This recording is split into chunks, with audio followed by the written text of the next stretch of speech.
Irmãos, queridas irmãs, então esse vídeo de número 68, Hermínio Miranda, Diálogo com a Sombra, o tema Recordações do Passado. Então vejamos umas 2, 3 linhas para que possamos dar sequência no trabalho de hoje.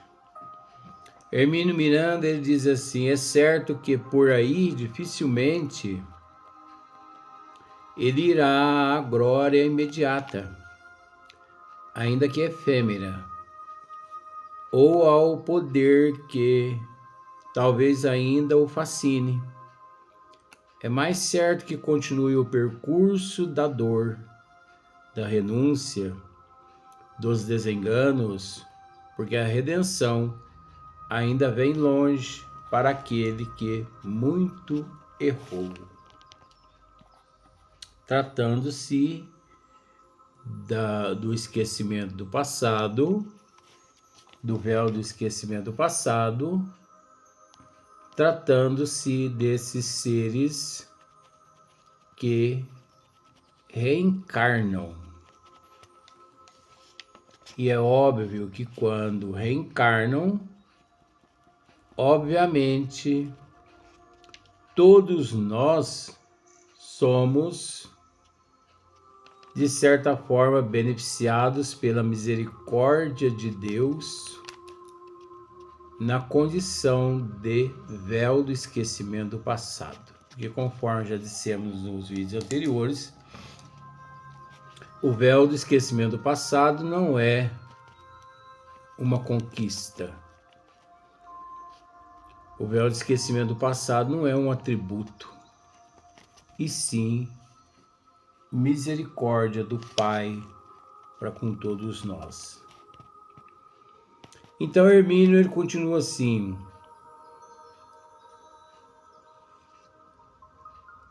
do outro lado está o caminho aparentemente mais fácil e certamente mais convidativo do adiantamento.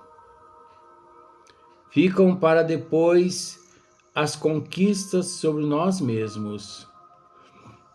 Vamos primeiro gozar, entre aspas, a vida, dominar o semelhante, assambarcar o poder, acumular riquezas materiais, viver, enfim, intensamente, irresponsavelmente, alegremente.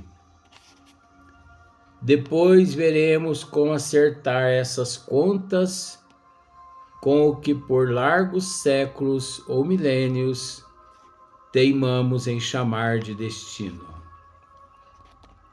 Teimamos em chamar de destino.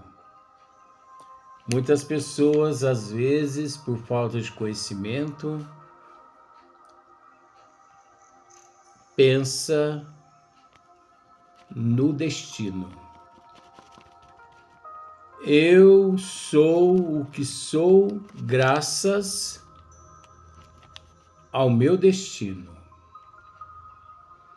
Eu nasci pobre ou nasci rico. Eu nasci desprovido da saúde. Eu nasci deficiente. Esse é o meu destino. Eu casei com ela, eu casei com ele. Eu passei por isso, eu passei por aquilo, porque eu tinha que passar de acordo com o meu destino. É lógico que quem não tem conhecimento dos desígnios de Deus, da lei de ação e reação, lei de causa e efeito, pensa que de fato o destino é um fato. Mas na verdade não passa-se de uma mitologia, porque não existe destino, não é? E sim ação-reação. É a lei de causa e efeito, ação e reação. Então não existe nada de destino. Tudo encontra-se num sincronismo perfeito, total. É aquele que opta por este caminho que também decide pelo esquecimento. Suas angústias são muitas, seus remorsos extremamente penosos, e ninguém pode gozar a vida com esse lastro de aflições. O melhor mesmo é esquecê-las, sepultá-las, ignorá-las, como se o passado não existisse mais em nós e o futuro nunca fosse existir. Veja bem.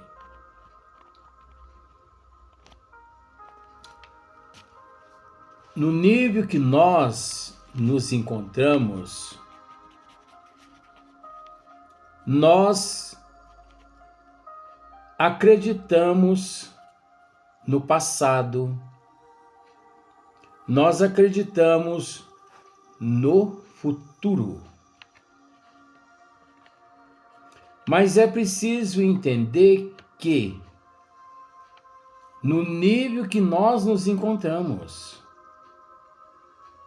porque se nós pararmos para analisar, não existe passado e não existe futuro, e sim presente. Tudo é presente. Pois você acha que Deus é passado, presente ou futuro? É óbvio que Deus é presente. O universo é presente. As dimensões, os cosmos, são presentes. Tudo é presente. Deus é presente. Deus não é passado. Deus não é futuro. Essa denominação passado, futuro, encontra-se de acordo com o nosso nível evolutivo, que é muito pobre. Quando nós evoluirmos, nós vamos compreender que nunca existiu o passado, que nunca existiu o futuro e que sempre o presente. Tem pessoas que dizem assim: tudo no tempo de Deus. De forma nenhuma. A pessoa que pensa tudo no tempo de Deus, a pessoa que pensa e que diz assim: ah, comigo é assim, tudo no tempo de Deus, ele encontra-se totalmente equivocado. Por quê? Porque você acha que Deus possui tempo? Deus não possui tempo. Por que que Deus não possui tempo? Porque Deus é presente. E outra, como compreender Deus no nível que nós nos encontramos? Será que se eu disser assim, eu vou deixar a minha vida para que tudo no tempo de Deus as coisas aconteçam. Será que eu tenho noção a respeito dessa colocação? É óbvio que não. Porque se eu tivesse, eu não diria. Porque, na verdade, nós não compreendemos o significado do tempo de Deus. Porque não existe tempo de Deus.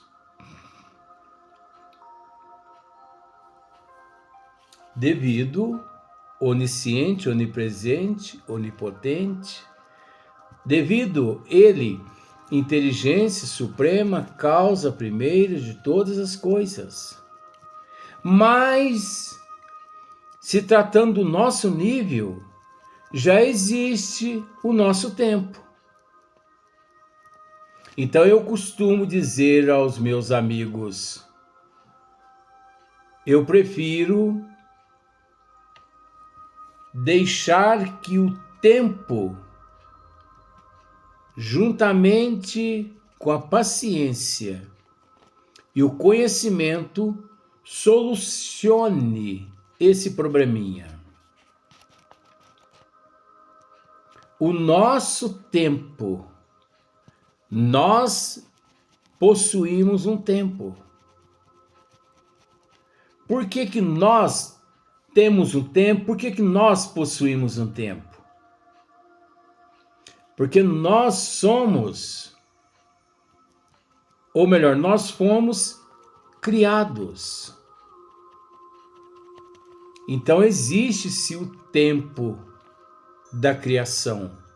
Deus é o incriado. Então Deus não existe tempo.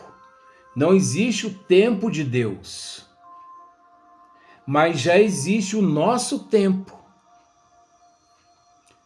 Porque o nosso tempo encontra-se de acordo com o nosso nível evolutivo, com o nosso nível de compreensão, de entendimento e por aí em diante. Parece difícil, mas não é não. Dentro dessa lógica atormentada, continua Hermínio Miranda, encerra-se o espírito endividado num círculo de fogo de sua própria criação. Só poderá sair queimando-se. Quanto permanecer ali, está obrigado de si mesmo para proteger-se do calor que faz à sua volta. Congela o coração, pois, além disso, o frio anestesia a sensibilidade e o imuniza da dor alheia. Está pronto o obsessor para a sua tarefa. É só agora sair em campo, buscar seus comparsas, perseguir seus inimigos e construir um nicho para si mesmo no mundo espiritual, ligando-se a tenebrosas organizações, dentro das quais os membros protegem-se mutuamente, enquanto mutuamente se servirem. Dentro de pouco tempo, e que é o tempo em tais condições, o passado que foi recalcado para os subterrâneos da memória perispiritual passa à condição de não existente. É como se a vida principiasse novamente no ponto em que a inocência a deixou há milênios sem conta. O espírito assim envolvido acaba por acreditar-se uma criatura sem passado, embora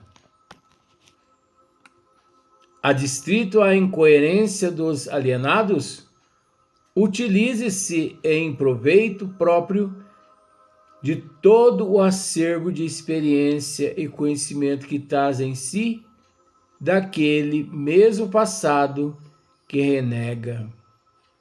Se é verdade, pois, que temos de descobrir uma fórmula para levá-lo a recordar, é igualmente verdadeiro que se torna extremamente difícil fazê-lo, porque é justamente disso que ele foge. Quantas vezes os temos surpreendido a advertirem-se do perigo que representa para eles caírem na faixa da recordação, como reagem, como relutam, como temem os fantasmas interiores que lhes pareciam desintegrados para sempre na poeira do tempo. Vários recursos são empregados pelos mentores espirituais dos grupos de desobsessão para obter dos companheiros desarvorados o mergulho necessário nas lembranças recalcadas. De fato, os recursos são imensos. Um dos mais comuns é o da projeção dos chamados quadros fluídicos. O espírito vê diante de si, incoercivelmente, cenas vivas de seu passado, especialmente aquelas que constituem o núcleo de sua problemática, que precisa ser dispersado para desatar os laços que o prendem às suas angústias e ao seu alheamento. É evidente que as cenas não são criadas com as substâncias evanescentes da fantasia. A matéria-prima indispensável a essas montagens encontra-se nos arquivos perispirituais do ser ali presente, principalmente presente nos médios de efeito físicos, onde os mentores retiram uma porcentagem de cada, colhem, uma porcentagem de cada médio de efeito físico, esses elementos para formar esses quadros fluídicos. E através desses quadros fluídicos, o espírito vê em tempo real aquele momento onde ele cruzou a sua problemática, onde teve início, não é? Onde teve a sua prova, onde começou a tua expiação. É interessante que é preciso entender. Quando creio que já tratei desse assunto aqui, mas eu te faço uma pergunta. Quando começa a prova e a expiação dos nossos atos em nossa vida? Aí é vida e não na nossa existência. Quando é que começa a nossa prova e a nossa expiação? A nossa prova e a nossa expiação, ela começa no momento em que nós praticamos um ato desfavorável às leis do Criador. É preciso entender que hoje aqui nós estamos expiando e reparando no mundo de provas e expiações os nossos atos de existências passadas, mas não só das existências passadas. De jeito nenhum. Pensar que nos encontramos no corpo físico através da reencarnação, reparando, expiando, provando tudo que nós fizemos em existências passadas, isso é ignorância. Isso é falta de conhecimento dos desígnios de Deus. Pois quantos milhões de pessoas que nesta existência mesma, quando mais jovens, que praticaram alguns delitos e que por esse motivo encontram-se trancafiados. Trancafiados não só nas penitenciárias, mas aqueles trancafiados mentalmente, no ato, no remorso, no arrependimento.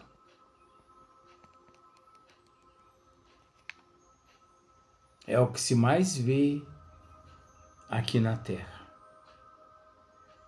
Quantas pessoas nascem aqui na Terra com um organismo físico excelente, mas que de repente, devido às influências de amigos, influências das trevas, por ele trazer de existências passadas registrado no perispírito os vícios, de repente começa a beber, a fumar, contraindo câncer no pulmão, câncer no fígado, cirrose e por aí em diante. Se ele tivesse contido aqueles desejos, naturalmente ocorreria nele a autocura, de dentro para fora, não eclodindo câncer, nem cirrose, e nem pneumonia, nem tuberculose nos pulmões. Então, dando-se sequência, os técnicos desencarnados limitam-se a manipular com respeito e dignidade os recursos necessários para desencadear o processo terapêutico, como o médico que ministra um remédio amargo, justificado pela expectativa da cura de seu doente. Não temos ainda, os encarnados, condições e conhecimento para apreender a essência das técnicas empregadas para a obtenção das projeções. André Luiz deixa-nos entrever tais processos em Missionários da Luz, quando narra o trabalho de doutrinação junto a um ex-sacerdote desencarnado. Vários ajudantes de serviço, escreve ele, no capítulo 17, recolhiam as forças mentais emitidas pelos irmãos presentes. Olha só.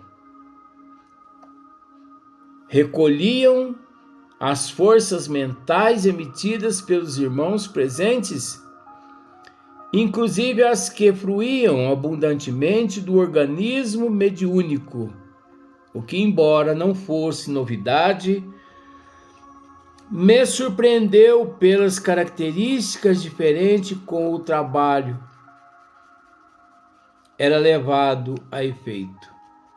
Esse material, explicou o instrutor, representa vigorosos recursos práticos para que os benfeitores de nossa esfera se façam visíveis aos irmãos perturbados e aflitos, ou para que materializem provisoriamente certas imagens ou quadros indispensáveis ao reavivamento da emotividade e da confiança nas almas infelizes. Destaques da transcrição. Então, percebemos aqui a importância dos elementos os quais os mentores eles